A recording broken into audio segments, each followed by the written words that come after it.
Episode 4, The Key Ingredient, Soil, with Chef Cynthia Louise.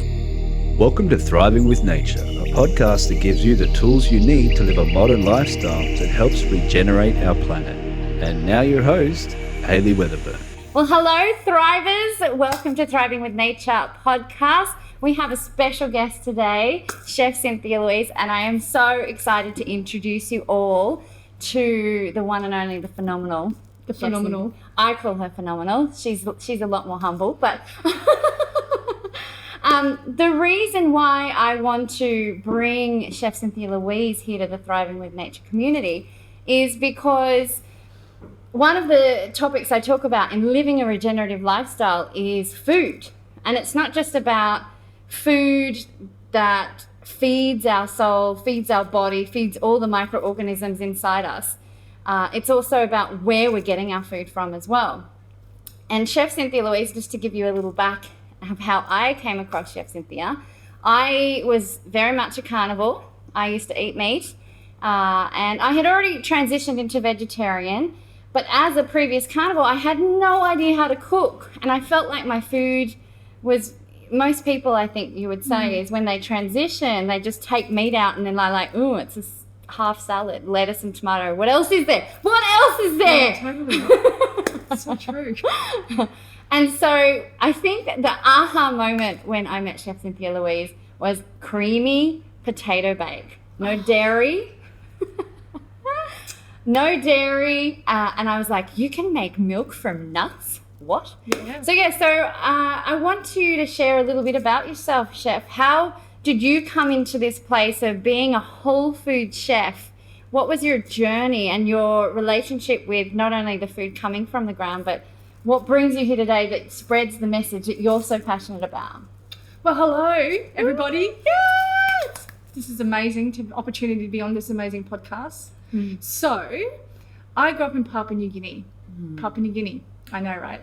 Google it. It's amazing. It's awesome. And just, it's just how can I explain this? Growing up, being very free, not attending school, being a naughty girl, kind of a rebel, and being in the back of my dad's workshop with all the women cooking. So grading coconut, climbing coconut trees, climbing mango trees, being covered in bull ants, digging holes in the ground to bake, to wrap things up in banana leaf, to cover it with dirt, with hot stones from the river, the ones that don't pop in the fire. Wow. And just cooking, basically, all I knew was normal.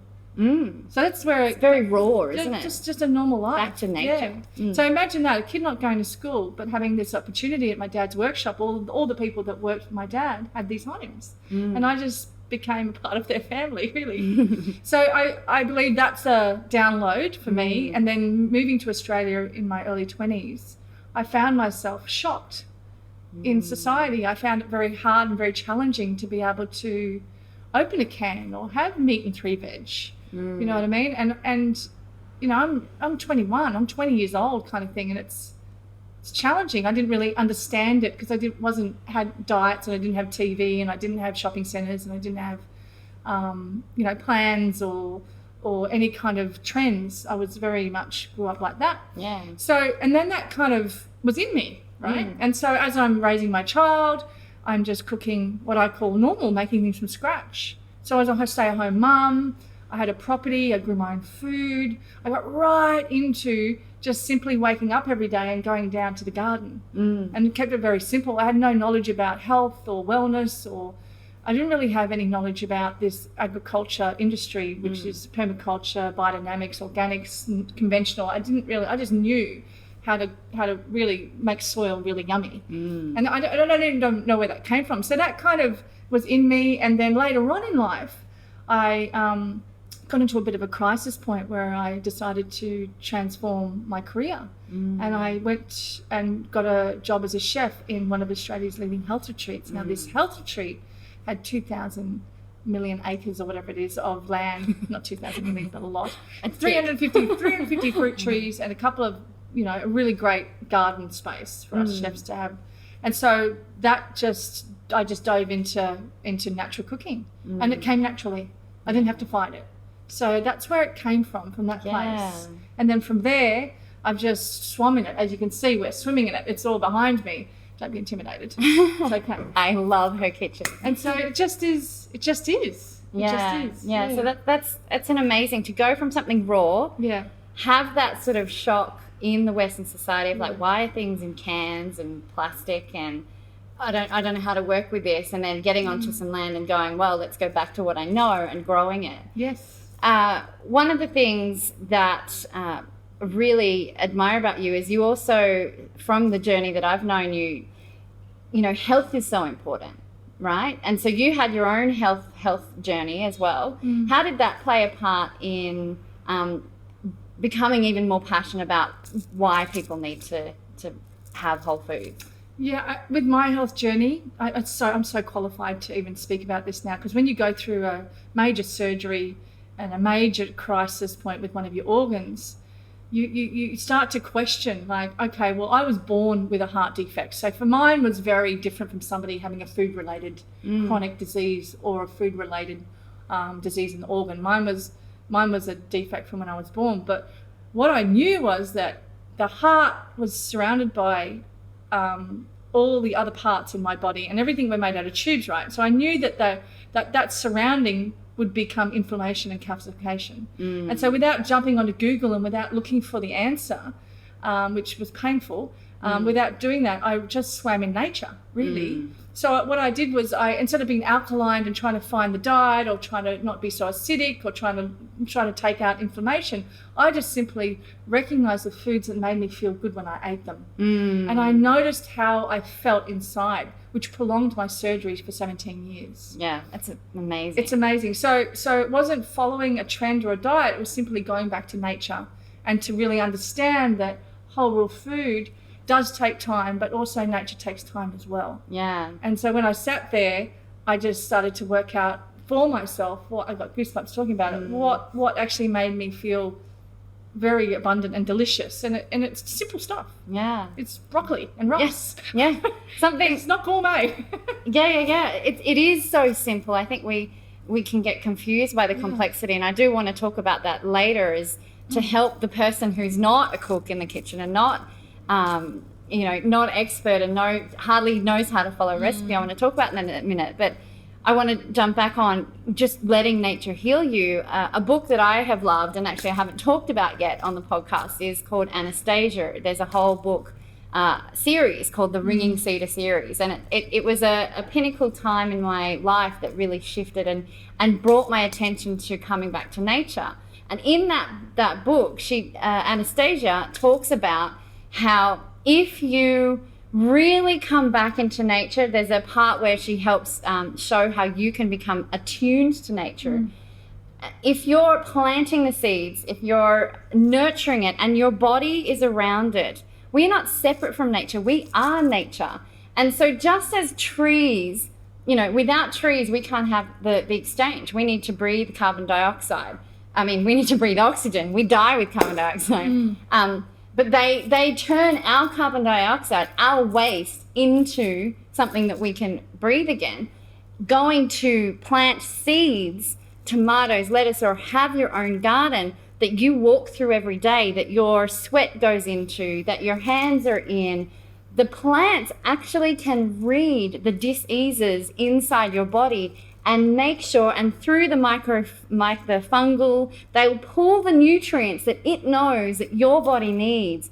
And so it's like having a live supplement garden. Totally. That will heal yourself. So it's something that I've been really passionate about. And so it's fascinating that you talk about that. You let nature talk to you. You came back to being in attune with that. Yeah, and not fighting it, not looking for a diet, not looking for an answer. There is no answer. It just is. And when we allow ourselves to be a part of nature, when we're in the same boat together, something extraordinary happens. Yeah. And when we start to question it, dissect things to its nutritional parts, in other words, we take a carrot and we go, oh, and this is new science, right? We go, oh, there's carotene in there. Well, it's not our business to know about the carotene.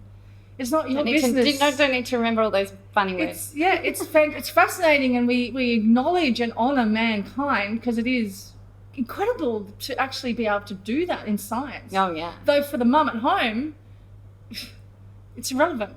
It's how you feel when you eat the carrot, because nature gets it right every time. It's just us and how we are downloading, the food that we're eating. Because a lot of women, a lot of you, a lot of you out there really do look at food and I'm not going to say the word negative, but in a really shocking way, because we are trying to find out what it's going to do for us, when it already is designed to do what it's designed to do, which is to flourish our body. It's really that simple. And I think in today's society, it's so hard, especially, I mean, I now live in Bali, Indonesia, because the overwhelm of being advertised to and told what's cool and told what's this, that comes in and affects, and we can't listen to our body that says, actually, right now you need carrots, or you need dragon fruit, or you need, there's like, you can go, oh, I really crave, like when you're really in tune with your body is going to tell you which herb, which vegetable to grab to eat, right?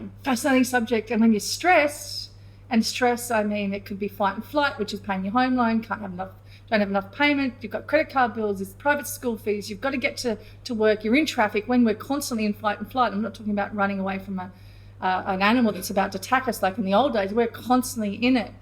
And what happens is that we completely disattach from where we're designed to be. Yeah. And so then we start to pick on food.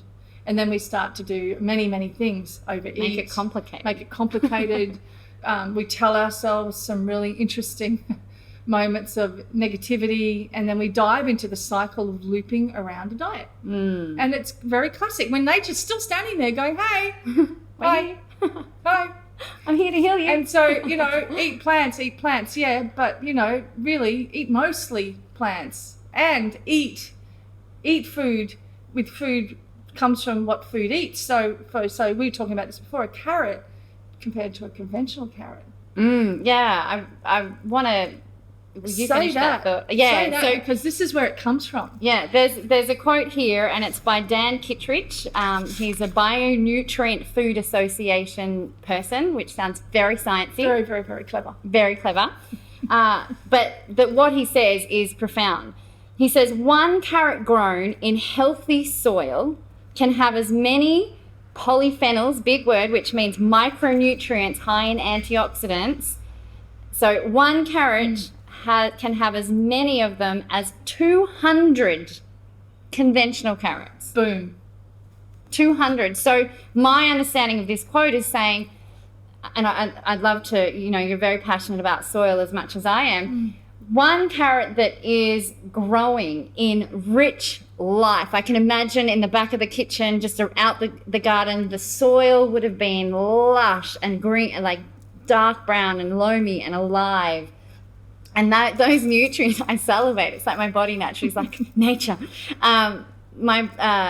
It feeds the carrot this rich micronutrient. And if you bite that, as opposed to a carrot that's been monocropped, maybe not even in soil, hydroponic, but just the soil has been like pillaged and tilled, and the organisms around it, the fungi, the microorganisms, the bacteria that helps feed it is not there. It's almost like a plastic carrot. Yeah, it is. Right. And we add more plastic to it, like fungicides, pesticides, herbicides. And we're constantly doing that. So as we look at the carrot, and yes, you're right, the 2 separate things of conventional and non-conventional, and the ingredients that come out of a conventional carrot, which means the ingredients of life, of what it's designed to actually sit in, which is living supplement, like you said before, which is a gorgeous statement actually, a living supplement and a living mineral and vitamin supplement, that if we actually don't actually step into nature fully, and we were talking about this before, we're in a whole lot of trouble.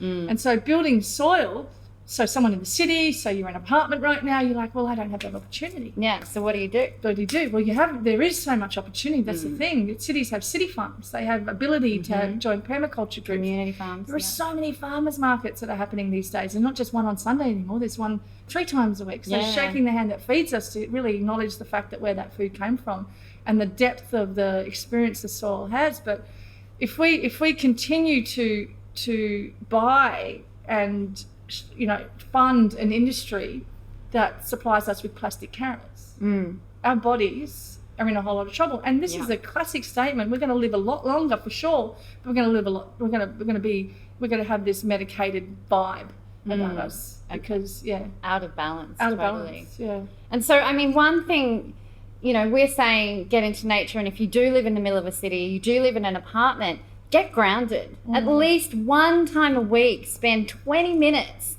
in a park with your bare feet, just reminding and sitting and watching, and like even in a tiny little cube of soil, even in the degraded smaller parks that don't have much, you will find millions of life in 1 teaspoon of regenerated life-giving soil. There are more microorganisms in there than the humans on the planet. It's amazing. I sit on my table.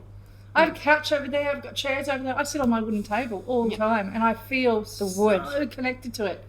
And I'm in an apartment, you know, so I don't have a veranda, you know, I'm in an apartment. So I absolutely find myself, why am I sitting on the table? Yeah, exactly, because you want to get connected. And I have to make a note, in Cynthia's apartment, there are trees.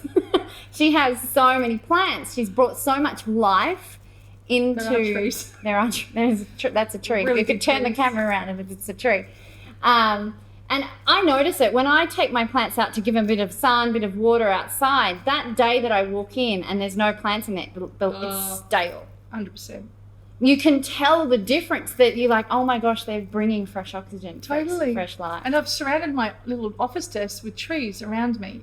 Even though my window is facing a kind of a jungle area kind of look, I've actually surrounded my workspace with more, and I'm getting more actually next week, because I find myself in a feeling of not just being grounded, but a part of where I come from. Yeah, of course. It's really strange. It's awesome. Feeling. It's a really strange feeling. It feels so, you know, real. So I want to talk about something you said just before about shaking the hand that feeds you.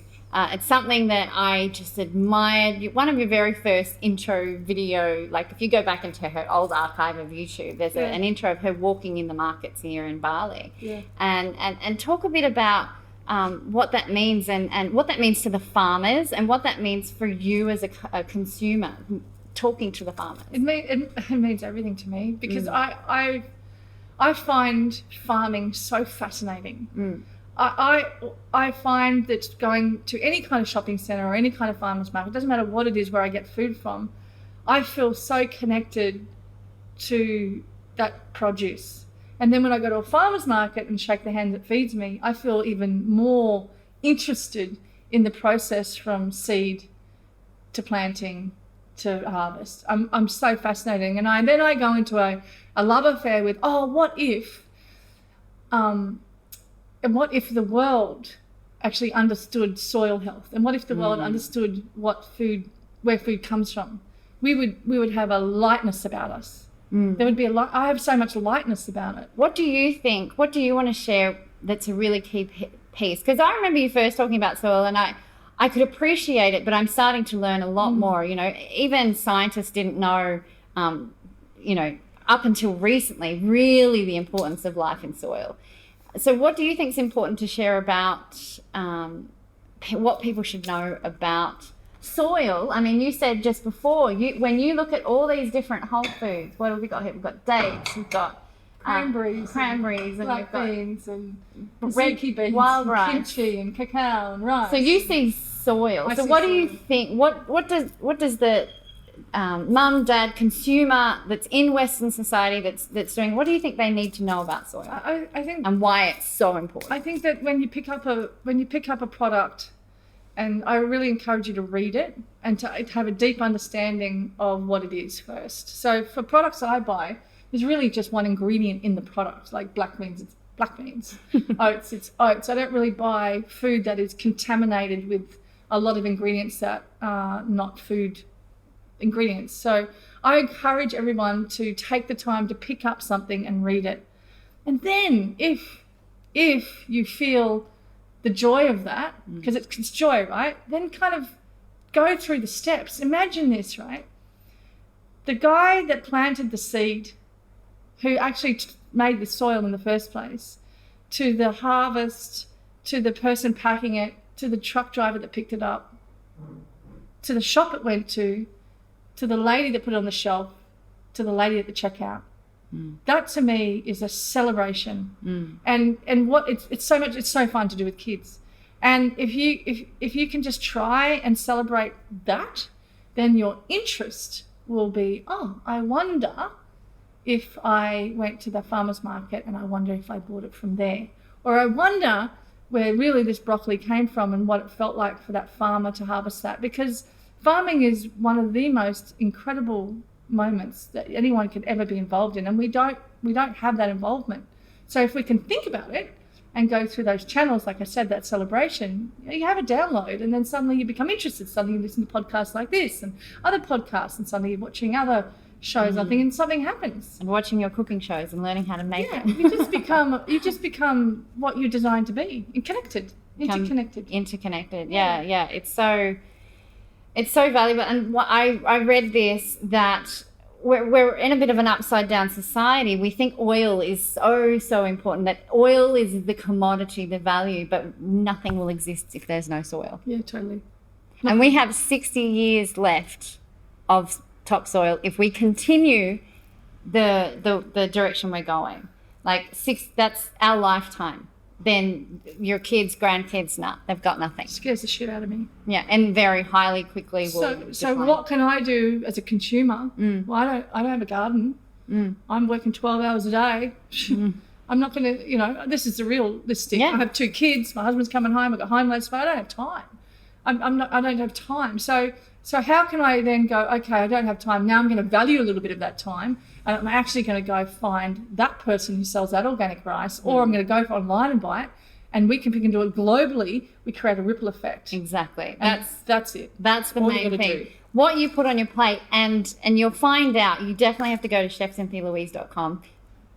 What I dare you to do is Google Chef Cynthia Louise potato bake. I may even put the link below, because it's like, I've changed so many people by cooking that. They're like, there's no dairy. I'm so glad you brought up potato bake, because potatoes, farmers, and this is so interesting because I've met potato farmers before, they do not eat the potatoes they grow conventionally, and they do not go into the field after they've sprayed. They go home and grow their organic potatoes because that's how toxic they are. So if we can, as consumers, can actually hand over our hard-earned cash that creates a ripple effect that transforms the world by buying biodynamic or in conversion or organic, we are creating We're soil the change health. makers. We're creating soil health. We're asking, I said in the past podcast, go to your farmers and saying, what regenerative methods? Because there are farmers out there that don't understand. They're still in the machine. I'm reading a book called The Call of the Reed Warbler by Charles Massey, an amazing farmer in Australia who does regenerative soil. And he came from a background of being in the machine, the industrial agriculture.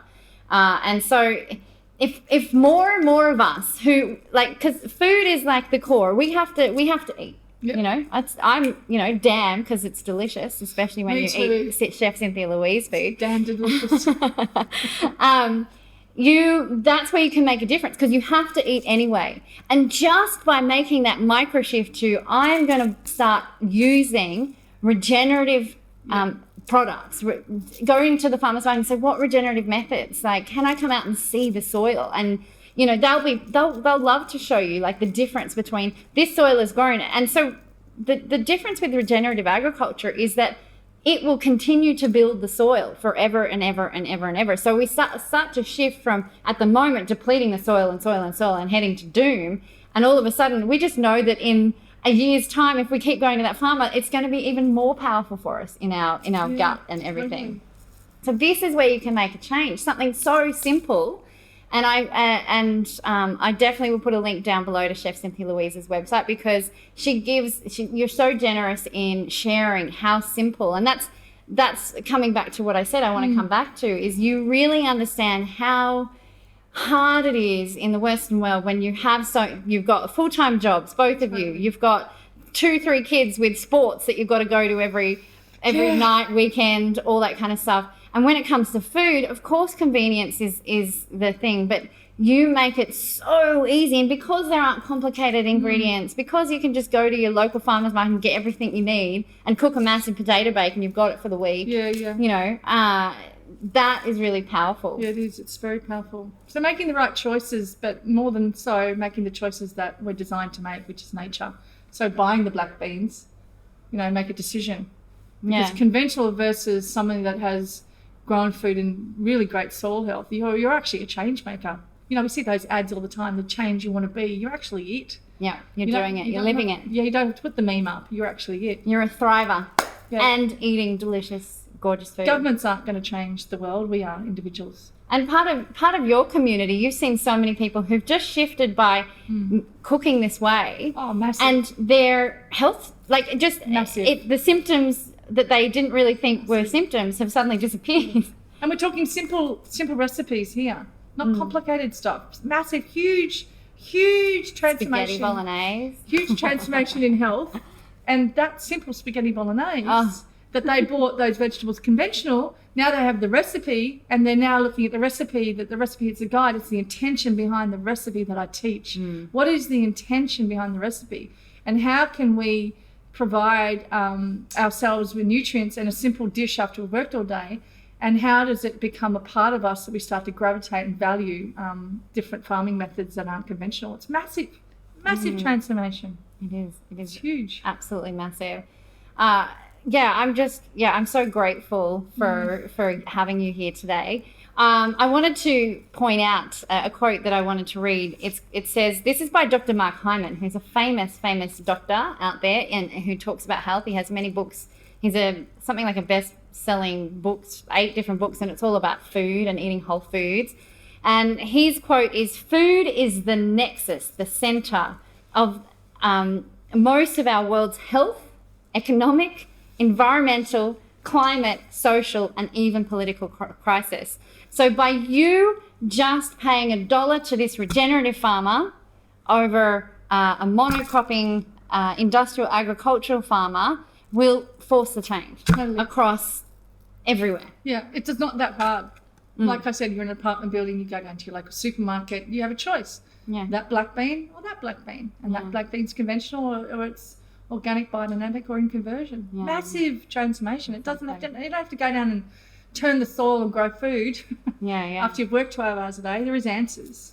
Yeah. Thank you so much. Cynthia, tell us what you've got, like what programs you offer, what do you have events, like what can people, if people want to start to go, yep, I want to start to make the decision to go more plant-based, and we're totally not people that would be like, you must only eat plants. Like I said, just 80-20. I choose not to eat meat, I actually feel better without eating meat. Yeah. But we're not saying that. If you can introduce to have more plants, and I didn't know how to do it until I met Chef Cynthia and I followed her recipes, and it opened up my world. So tell us what you've got. So what I do is in this amazing space, I film in from my kitchen to yours 24/7, 7 days a week, on any device really.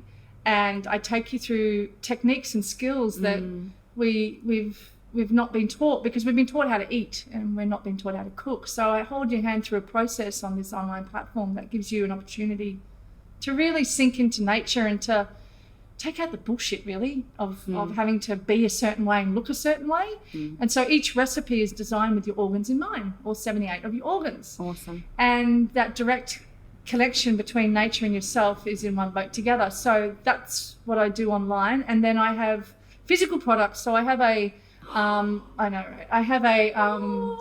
probiotic, prebiotic spread. For those of you in Australia, if you liked Vegemite, this is the healthy, amazing version. It's got probiotics. I'll let you talk about it. But I just it's the only it's only the only living bacteria in a spread that I've ever. You know how you take probiotic pills? They're like $100, $150, and you got to remember to take your probiotic pills. And when you get sick, you're like, take your probiotic pills. And when you have antibiotics, take your probiotic pills. So what I've designed is something that supports the microbiome, which is super important. But it also I'm also teaching about the 3 brains, which is the head, the heart, and the gut, and connecting them into nature. So I have physical products. I have a retreat called Nourish, which is a 5-day plant-based. My gosh, cooking I got retreat. to sneak peek in the last one. It's just phenomenal. The faces of everyone just. So where you're cooking, you're physically cooking, and I'm training you and helping you and guiding you to go back into your home and physically do that. So online and physical cooking, and then lots of different partnerships, building cafes for people. TV, Gaia TV, FMTV, TV in Dublin. There's just so much TV, really. But at the end of the day, what I love to do is have conversations where I can see what you're doing at home, because there is a part of us that goes, oh, I want to be plant-based, or I want to do this. I'm not about that. I'm about just introducing you to nature when it comes to whole food. And then how do we do that in a busy schedule, and how do we actually fall in love with ourselves first and get to understand our own patterns of either overeating or undereating or dieting or anything like that. I bring you into a direct alignment internally, and then we play with the recipe. And then what happens from there, you fall in love with yourself, you fall in love with your traits, you fall in love with who you are, and you become very aware of food, That's what I do. You be the change you want to see in the world, and that ripple effect of what that happens. It's massive. Helps. And I train chefs as well, which is very interesting, because chefs I really don't have your optimal health in mind, nor do they have a direct connection with farmers. They order online through a computer. They don't even know what's going on out there with the tomato farm or what's going on out there with anything really. And so I give them an opportunity to sink into nature and train them from that space. So all encompassing. It's so phenomenal. So definitely go and check out chefcynthialouise.com. There's so much. I will put some links below. Anything else you want to finish off with, Cynthia? Any last message you have for the thrivers out there? Put trees in your house. Who's looking at mine? They're actually a bit big. It's phenomenal. So thank you so much, everyone, for listening. It's so exciting. We're hoping we'll probably have Chef Cynthia Louise on again at some stage. I'd love to maybe even show some maybe potato bake or something. I think that, what we should do? We should ask your audience of what subjects you'd like me to talk about when it comes to nature and food. That would be amazing. Yeah, I would love that. Great idea. So thrivers, please hit down below to get to the show notes where you can join the conversation and start asking these questions. And in the meantime, I'm looking forward to so that we can all thrive together in nature. Thank you. Thank you. Oh, that's so good. Hey, if you enjoyed listening to my podcast, remember to subscribe to hear more. You also have to come check out the Thriving with Nature website, where all of my videos, podcasts, and resources are to take what we discuss here to the next level and apply it in real life. I'd love to have you come join myself and many others striving towards living a regenerative lifestyle. Go to thrivingwithnature.com.